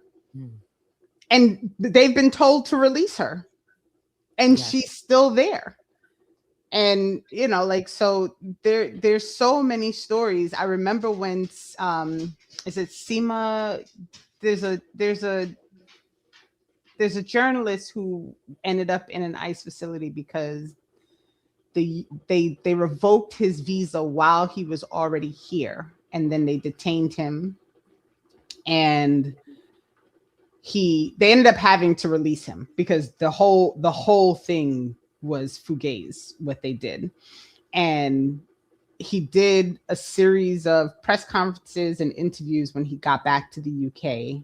Sina, I think his name is. Y'all correct me in the chat. There's so much. He was on a speaking tour he was speaking to Council of American Islamic Relations, different places around the country. Yes. And they snatched him up, and he's a UK citizen. Yes, and he did an interview on I think like I can't remember, one of the Muslim podcasts. Middle East Eye, maybe. It might have been Middle East Eye. I follow so many. Mhm. And he was talking about the amount of people who he met while being detained in that detention center who had been there for years, 3-4 years. And he was like, the only reason I got out is because of who I know. You know, because they were telling me don't sign anything, because the minute you sign something, it puts you on another track to be held for longer.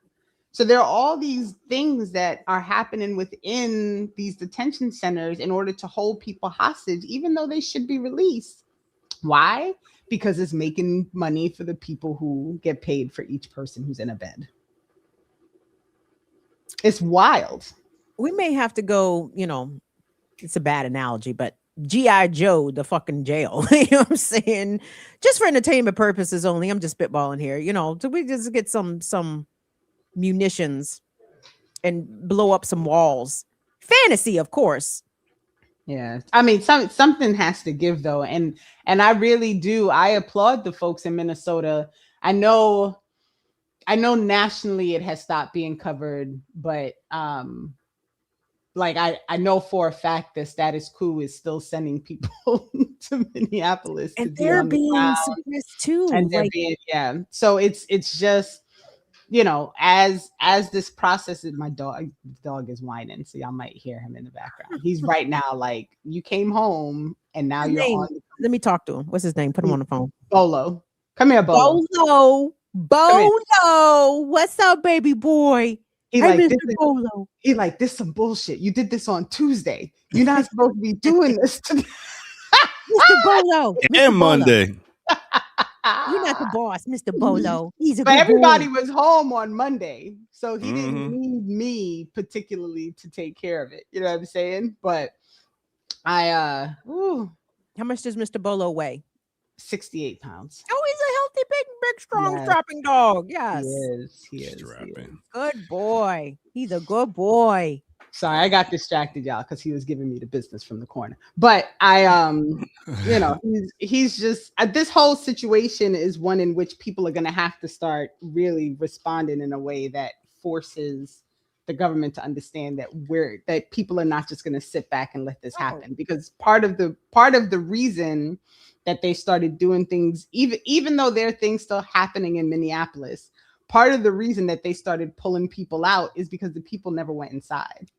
Like the community never went inside. And so they were forced to make some shift, you know, whatever that shift was going to be, to address the fact that the people never went inside. They were like on shifts. Like, this group's going home to get warm. A new group is coming out. Like they would. You talking about the community people? Yes, the community people. Yes. Because ICE just signed an agreement in Roxbury, New Jersey. I don't know how many people know this. They just bought a facility. The town has been trying to get the city council to do something to prevent it from being bought. It just got bought. So now the town, it's going to have to be some guerrilla stuff to not let this thing turn into whatever it is that they're trying to turn it into. But people going to have to do something because... Now, the Bastille in French Revolutionary time, the Bastille was the jail, right? That was the prison. Storm the Bastille. So I'm just leave that right there.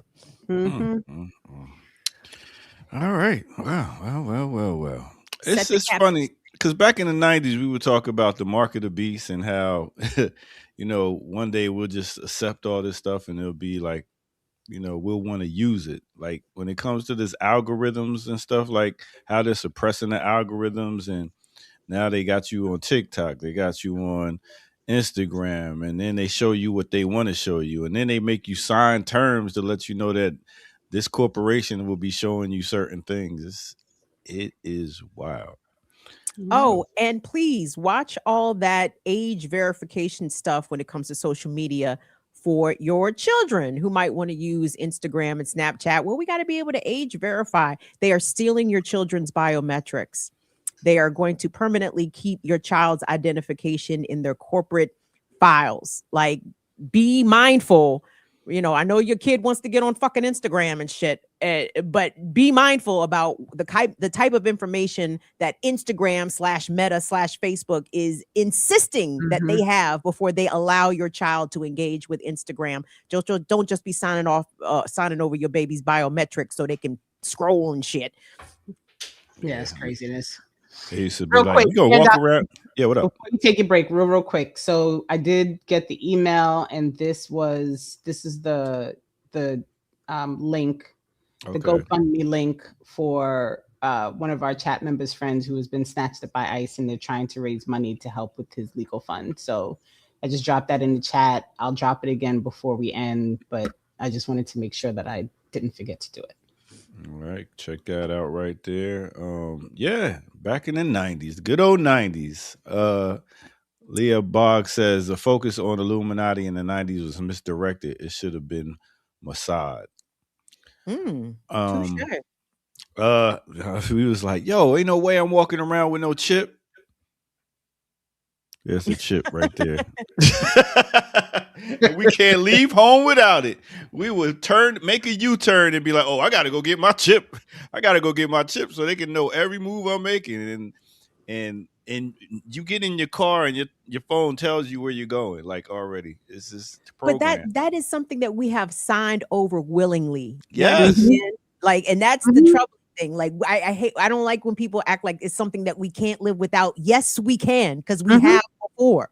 Like, we can just not take the shit with us, or we could, learn maps and find out how to go places in different ways. Like, I just don't like that people have ceded over all of their autonomous thinking to technology, thinking that it's we can't live without it. Yeah, we can. We have. Can we keep MapQuest though? I mean, MapQuest, you can be able to just print it out.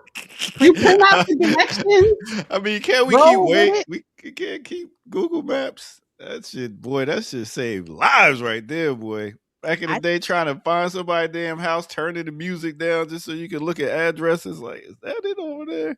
But look at how much more attentive you were. Look how much more you paid attention to landmarks and distance and all of the things that nobody looks at now, because your turn is coming up in 900 feet. You know what I'm saying? Like, you don't have to look, and you don't have to look for no fucking landmarks. It's going to tell you exactly where to turn. Well, the problem is now you don't know where shit is. You don't.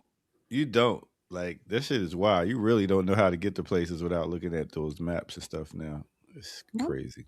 Yep. All right.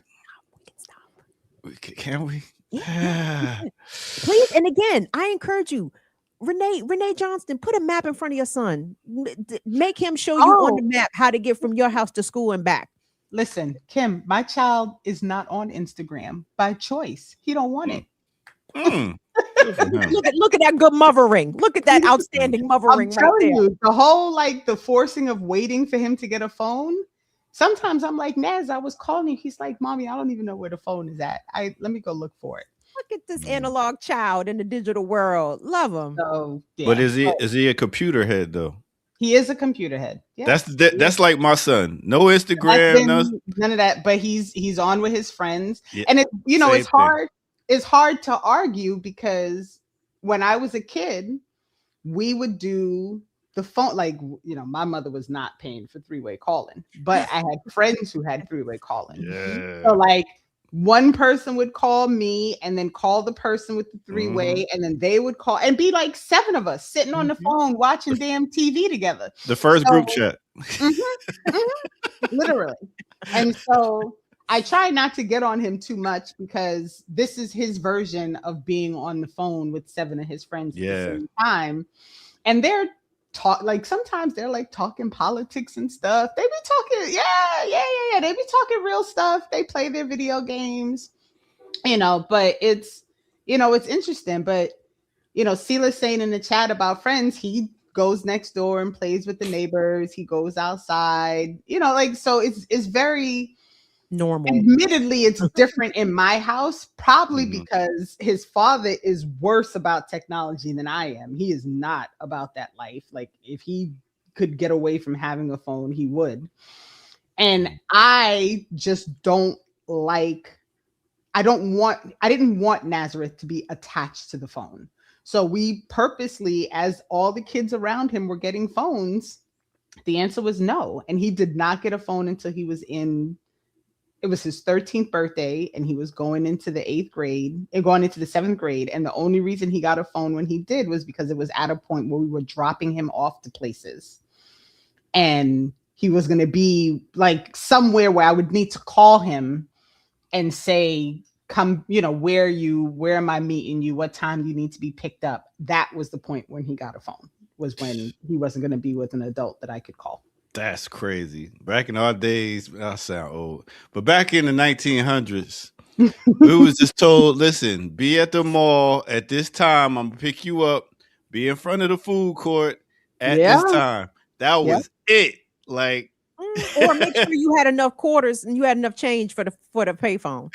After the movies, you better call and let me know you're ready. Or what we used to do, this is when 1-800-COLLECT was a thing. And you dial 1-800-COLLECT and say the name. Who are you trying to get through to? Mama, I'm done practice. Practice is over. I'm at school. Bye. That was the trick. That was the trick. Come on, give me. That was the trick. So. Oh man, good old times, 1900s. Yeah, nigga. We have maps in my house. We have like books of maps. We've studied. Like, you still got encyclopedia? We still have encyclopedias. We still have a dictionary. I still have cookbooks. Like, 100%. I love the atlas. I love atlases. We have an atlas. Every child that I'm familiar with, when they were small, I got them all atlases because it's like, I need you to know where things are in the world. I need you to be able to identify shit on the map and on the globe. Please, here's the atlas. Yep. All right. Well, let's go ahead and take a quick break, and then we're gonna come back. My coffee just finished bubbling. Hey, there it is. We're gonna take a quick break and come back right here on no other than the Remix Morning Show. Let's go.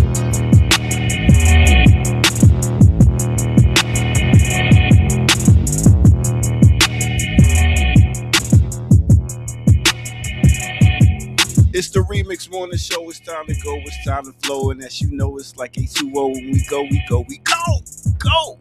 Just like that DC music, you gotta use it. You can't abuse it. Matter of fact, welcome out, y'all. Don't get me started. Anyway, we got a bunch of dope shows. Make sure y'all hit that like show. I said like show. Like, share, and donate to blkliberationmedia.org. Like I said, we got a bunch of dope shows. One show that just dropped where you get to see a whole family affair. You know, every 1st and the 15th, like a check comes around, we got a show that drops, and it is called no other than Brokers.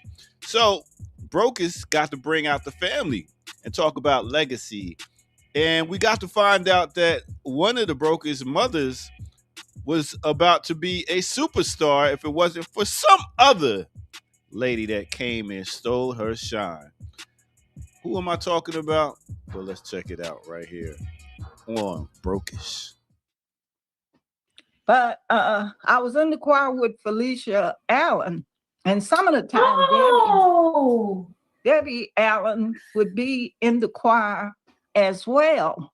So we were gonna have a play, and it was called John Paul Jones. So it was only 2 people that would try out for the main lead singer, female, was me and Felicia trying out. But at that time, and I'm still kind of quiet, like I was kind of quiet, but I did like to sing. So I did try out and sing, but I didn't get it. Aww. She did get it. But the choir teacher told me that my voice was much better. Oh my God. I just didn't have that big personality. Got it. I love that. Damn you, Felicia. You and your sister coming and ruining her career. Oh my goodness. Go check out Brokers, man, as they talk about family, legacy, money, and how all that is being handled. That's a very good thing that you need to talk about with your family. Sometimes we're scared to talk about it due to wills, trusts, death, all that stuff. So go check out that episode and see what they got to talk about right here on Black Liberation Media. All right, let's get back to it right here on the Remix Morning Show. Let's go.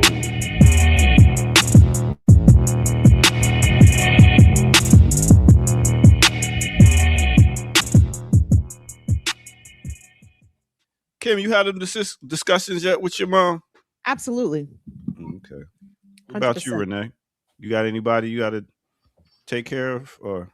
Oh, I mean, I talk to my mother multiple times a day, and I would love, because I talk about her so much on Saturdays. Sometimes she'd be mad at me, like, "Why are you always bringing me up?" And I'm like, "Because I talk to you every day. Like, I don't. there's always something." And so, and you know, Kim, you will appreciate this. Jamaicans have more sayings, like these phrases to cover things, right? Like, and my grandfather was he was like a soothsayer. He had a phrase for everything. There was not one thing you could tell him that he would not come back and be like some old wise Jamaican saying. And so so she's always telling me the things that my grandfather used to say to her. She is a wealth of information. So I'm always talking about her. And I would love, but she always be like, "I ain't getting on there. She's not doing it." Y'all should do a Mother's Day special. I would, if I could talk my mother into doing it, I definitely, Kim, I would do that with you. I would definitely do that if I could talk my mother into doing it. I could see it. Look, Kim's face is like, He's like, "I don't know if my mom ready for that." I'm telling you, her mother's, because my mother be like, "Nah, I'm good. I'm good listening. I'm good." Did you see Erica Brown's face while her mom was talking? Like, "Oh, don't embarrass me right now." Is that what's gonna happen if Miss Brown come on, Kim? When you go? Oh no, Okay. my mother can't embarrass me. I mean, Okay.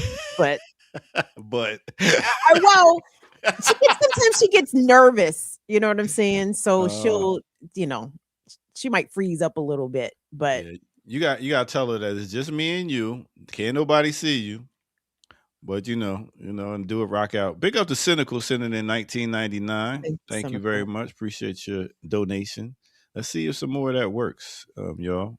Let me tell you, to your point, Renee, about Jamaicans with the best, Jamaicans and Africans undefeated, Haitians also with their sayings, especially the elders, you know, like what let me try to think of an example.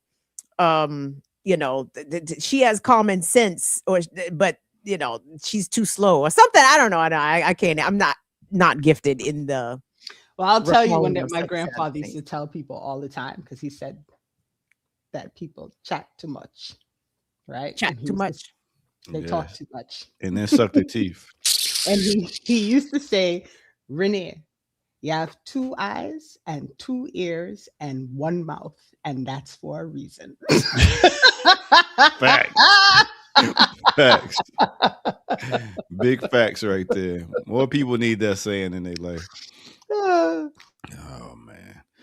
All right. Check this out. I got another story pulled up, Kim, unless you got something you want to go to, Renee. No, I'm good. I'm just here to help. Well, we appreciate it. Because Renee has been pulling doubles. Like she's been on all week. Renee Johnston is the hero of this story, okay? And then a hero comes along with the strength to carry on.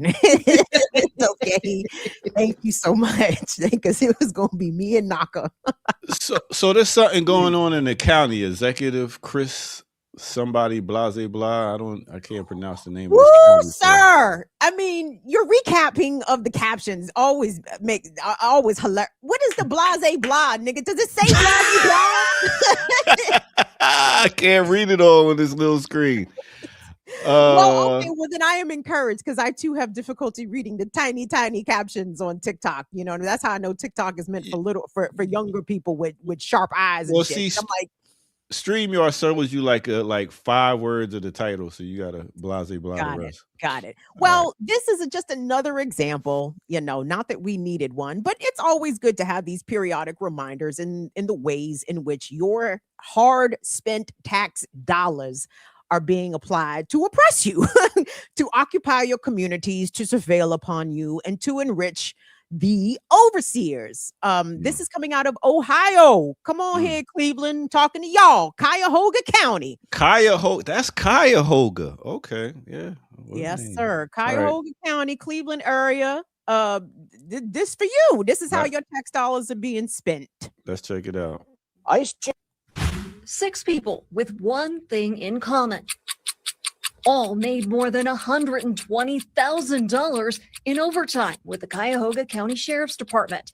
Kyle Breeding, a deputy sheriff assigned to the electronic monitoring unit, Martin Greer, Davis Kipper, George Booth, and Rufus Lester, all corrections officers. You tell us, how does that look? If you think that's a lot, before retirement, Deputy Sheriff Joseph Perpar racked up nearly $200,000 in OT. His total pay in 2024, over $300,000, $125,000 more than County Executive Chris Ronane's salary. And we have a system of checks and balances that is actually a rubber stamp, literally and figuratively, a rubber stamp. This is one overtime slip for Martin Greer, stamped "Thank you for your efforts this pay period," next to a smiling bearded guy in a backwards ball cap. With no signature of management authority approval, we got a problem. Ronane wants to take over the sheriff's purse strings. I don't believe I hired the sheriff. He's somebody that I believe I should manage. But if he doesn't budge? Yeah, then we have a problem. News 5 investigators crunched overtime numbers for the entire county in 2025. The grand total, nearly $40 million. Of that, $27 million in overtime alone for the sheriff's department. Some employees, including Greer, logged more overtime hours than regular hours. The overtime historically has been a problem. A constant struggle, Councilmember Mike Gallagher says, especially in the jail with call-offs and holidays. And he says overtime accelerates with deputies taking inmates to the hospital. Ideally, you get that done in the jail. The problem with that is we don't have a full-time doctor in the evenings and on weekends. He reviewed overtime records for budget hearings last fall. Quite honestly, I wasn't overly concerned about what was on that sheet. Why not? I knew it was going to be high. Some of them were very high. But they're following the rules that were negotiated, the contracts that were negotiated. Now, the relationship between Ronane and the sheriff is strained. Only up until recently has that gone awry. So much so, prosecutor Mike O'Malley stepped into the fray. He sent Ronane a cease and desist letter saying he's violating county charter and Ohio law for taking over the sheriff's payroll. What I would say to the prosecutor, stay in your lane. Ronane responded, arguing excessive overtime strains the budget and raises concern about employee fatigue and operational oversight. I think we have a county prosecutor who wants to go back to an old way system, wants a separately elected sheriff, wants 3 county commissioners in separate elected offices. But that's not what the voters of Cuyahoga County voted on. Gallagher says the fix is having both sides come to the table. And if you're asking me what side I'm on the side of the prosecutor and the sheriff. Because I think the sheriff should be independent. The sheriff isn't talking to News 5, neither is Prosecutor O'Malley. He appointed an outside law firm for Patel to sue Ronane. So here we are today fighting a public battle over something that could have been solved, I think. And quite honestly, again, I'll harp on it again. Should elect a sheriff, we wouldn't be sitting here today. I have to laugh. 40 million in overtime in 1 year. And part of the overtime that the sheriff's deputies get is taking incarcerated people from the jail to the hospital. But you heard him say in there, well, we don't have a full-time doctor at the jail. If you stop paying the fucking cops, maybe you could hire a doctor at the fucking jail. As many fights. That's wild that they don't got a doctor at the jail on a regular, like doctors. One deputy making $300,000 a year. Are you shitting me? They're looking like Rock's older, unathletic, untalented brother. Dog. I mean, just epic wastes of money. This is how your money gets spent on people, who are jailers, people who are literally the scum of the earth. If we being all the way real, keeping it all the way funky, correctional officers are as reprehensible as regular ass police. And I'm sorry, $300,000 for one. $40 million in overtime. 27 million of that was used by the sheriff's department all by itself. If y'all don't see me next week, it's because I went and got a job.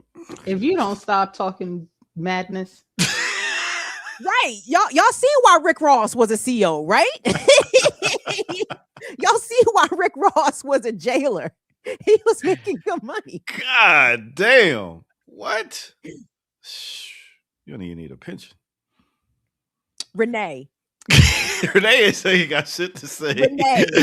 Yeah, because this whole there's just so much about this whole scenario, and I'm trying to, because Ohio is messy in general. There's so much madness going on, and I'm trying to remember what stories out of Ohio are equally impacted, because you have so much money flowing to pay people to do nothing, right? Because if that sheet of paper that they showed, if that's all you have to do to get an extra check, how many of those got stamped? With a guy with a Right? hat. Because, oh, you my boy, I'll stamp that for you, right? With nothing, right? And when I think about even like medical care in a prison system and how this whole process works, and also considering like the reason they don't pay doctors is because there's no doctor that you're going to pay enough to deal with an overrun system that's filled with people who a chunk of them shouldn't even be in there. Right? Like there's just so much madness happening, and all of it, if you follow the money, like they decided to follow the money in Cayuga County, it becomes very clear what is actually happening. And again, how many schools are closed? How many women's care facilities got closed in Ohio? How many people are living on the streets in Ohio? How many people don't have jobs in Ohio? Like all of this, and you have all of this money flowing into this bullshit ass group of people who don't do shit. And are very hostile to oversight, right? Right. So that was the county executive saying that I think the county executive is being sued by the county prosecutor, who was boys with the sheriff, because the county executive wanted to look into the sheriff's department's budget and had questions about these 6 individuals who managed to rack up $120K in 1 year of overtime. The county executive have questions, and now the prosecutors and the sheriff office are closing ranks. Like, nah, you can't look over here, dude. You can't be telling us what to do and shit. Yeah, and it happens everywhere. Sorry, go ahead, Ken. No. And to your point about Ohio, I mean, again, to me, there is no one state in this country that is more mad than the next state, right? Like all of us are dealing with our own version of hell in whatever state or territory of the United States you find yourself in. But Dayton, Ohio, if I'm not mistaken, Ohioans check in. They got rid of their public school bus system, Renee. Children have to find their own way to school. What? Yes. If I'm right, y'all remember that story, chat remixers? My auntie smokes a lot of weed. Sometimes I get shit confused. But no, I'm pretty sure that was Dayton, Ohio. That they got rid of the school bus system, and now kids have to find their own way to school. Yep, you are right. Dayton Public Schools is suing the state of Ohio over a new law prohibiting the district from using public transportation to bus high school students. What in the world? Refree 1866 says Tamir Wright's mother just did an interview on Tasha K's show, and she was saying how corrupt Cleveland is. She said it's ran as if the mob runs it, which I could believe, because even when you look at these police departments, it's cousin hiring cousin. It's family hiring family. So it is a whole like, oh, you need a job? I got you, man. Don't even worry about that. So, or you got bootlicking ass niggas that are, happy. Yes, boss. Yeah, boss. Blah, blah, blah. That mean, Wow. Big up to ZZ Lion Dad sending in $20. Heads up. The Too Much Screen Time movement is led by Ted Cruz and the Heritage Foundation. Parents defending education, saying it's to challenge big tech and woke culture. It needs to be looked at for proper criticism. All right. And big up to Definitely. Franny French sending in $4. Thank you, Franny. Thank you, ZZ Lion Dad. I'd be curious to look into that, ZZ Lion Dad, because I would think that the right is probably more interested in keeping their kids' heads in screens, because on platforms like Roblox and the like, you know, the kids are just there waiting to be scooped by pedophiles. Like, they don't care. You know what I'm saying? Like, the right don't give a shit about kids. What the fuck y'all care if the kid, not you, lazy Lion Dad, but they, what do they care if the kids is all get the faces in the screen? They don't want to watch the goddamn kids, no way. Nah, not like Kamal. He wants to be home with his kids and making sure he's educating them. So big up to Kamal and parents like that. You know what I'm saying? Look at us. We were trying to get him to put his kids in front of a screen instead of being here with us. Look at Kamal. Are they all? They're all. Oh, is it because of the mid break? Do they do that midwinter break thing? Yeah. Yeah, but you know, Ear Doctor and I don't buy that as an excuse from Kamal. We don't buy that. I'm sorry, sir. Your children are 20 and 25, respectively. What are you talking about? They don't need watching. You don't need to watch them. Caleb down there got a mustache. Stop I gotta watch him because you said, "Oh, okay, you gotta watch him." All right. So this is. So I found one from the. I found the run sheet, and so this was mentioned when we were on Tuesday, and I saw the headline, but I hadn't had time to actually look at what happened. So a Savannah teacher was killed in a crash because the person was fleeing ICE.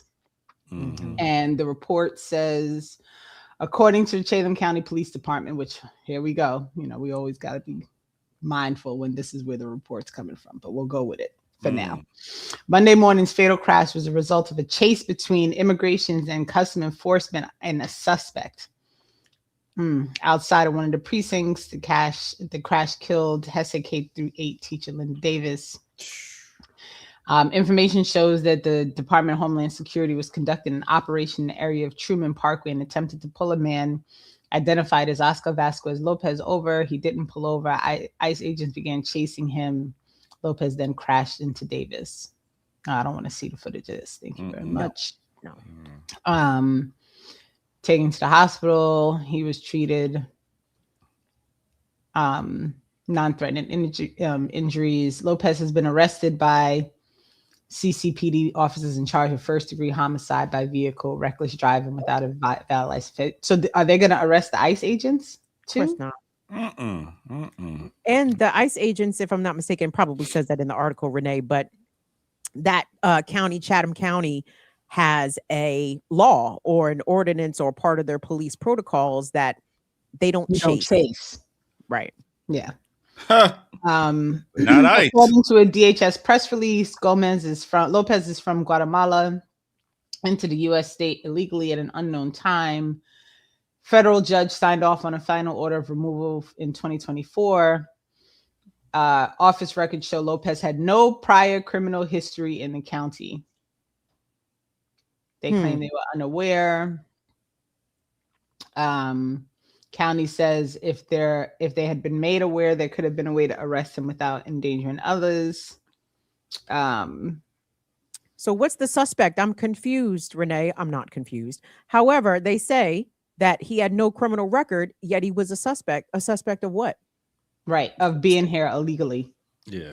And they deduced that from what? Looking at him? You know what I'm saying? Right. Like, the fuck? That's where we are. Because if he did, because my whole thing is, so they also said that he was driving without a license. So if you're driving without a license, the car is not likely registered to you. So all of this information that they're putting out about this quote unquote suspect, one must say, so you were chasing him because what? Because you didn't find any of this out until after the crash happened. There's no way to know who's in the car. Why? Like, if he doesn't have a license, he's driving in a car that's not registered to him likely. So where did the chase start and why? Right? So that's the question that people have to be asking themselves. And it's fascinating to me that and I use the word fascinating because it was the first one that popped in my head. I'm not fascinated by it. This is all bullshit. But it's fascinating to me that the person who was being chased, probably without reason, has been charged. But the people who were chasing him, who are not supposed to be chasing him, because there's a law that says they're not supposed to be chasing him, are what? Like nothing? Okay, cool. Because they rogue bandolero bounty hunters, just hired slave hands. This is crazy, man. Crazy. And this woman was a beloved special education teacher. Yes. Her community has expressed tremendous grief at her loss. And you know, she is dead because these ICE agents disregard public safety. And not to say that regular police uphold public safety either. I mean, but this is just the culture of this country. It is pursue and capture by any means necessary. Like, it's wild to me that people accused of certain crimes are just not allowed to run. You understand? Because of the risk to others if you try to apprehend them. I'm thinking of the gentleman who was tragically shot in the back at that Wendy's in Atlanta. Ear doctor, help me out with his name. I can't remember his name. Rashad Brooks. Yes, him.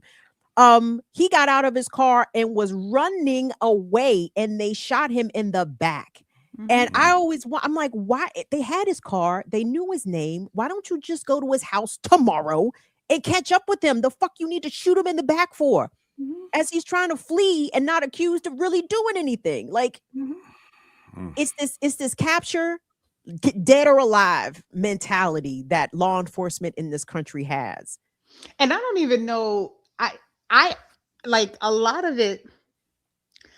To me, them shooting shooting someone in the back is because you had the audacity to not listen.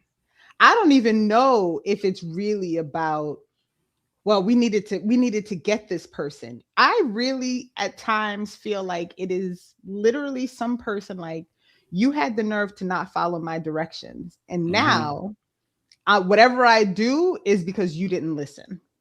Yeah. And that is, I don't know which one is worse, right? But like the idea of, because it even falls into this whole, like, you know, don't yelling, don't resist, stop resisting when people aren't resisting. Like, it's always about this whole, you have to do everything that I'm telling you to do when I tell you to do it, how I tell you to do it, even if I'm telling you, if 3 different people are yelling 3 different things at you at the same time. Like, it is all about like this literal physical, mental oppression of other people. I told you to do something, you didn't do it, and now you're going to pay for that decision. And I've been trained to use this gun, and I haven't used it, and now I got the opportunity. So. Right. Madness. All right. So we're coming to the end of the show. I appreciate y'all coming through today and making the show what it was. We appreciate Renee. Yeah, definitely Renee. Look, y'all would have managed if I hadn't hopped on. Yeah, but it wouldn't have been. I don't think the people watching would have gotten as much out of it as they got out of it with your contribution. You know what I mean? Yeah. So we would have been still talking about some music. That's a team player. That's leadership right there, y'all. Yes. Vote for Renee. Renee 2028 out this bitch. You know what I'm saying? and make sure y'all check her out on Saturdays with Renee, because this Saturday. Oh, was that my lead-in? Yeah. My bad. So this Saturday, we're going to be hosting Isam, whose last name I'm not going to torture, who is a PhD candidate. He actually just finished his dissertation, which is about the history of Syria. He is Syrian.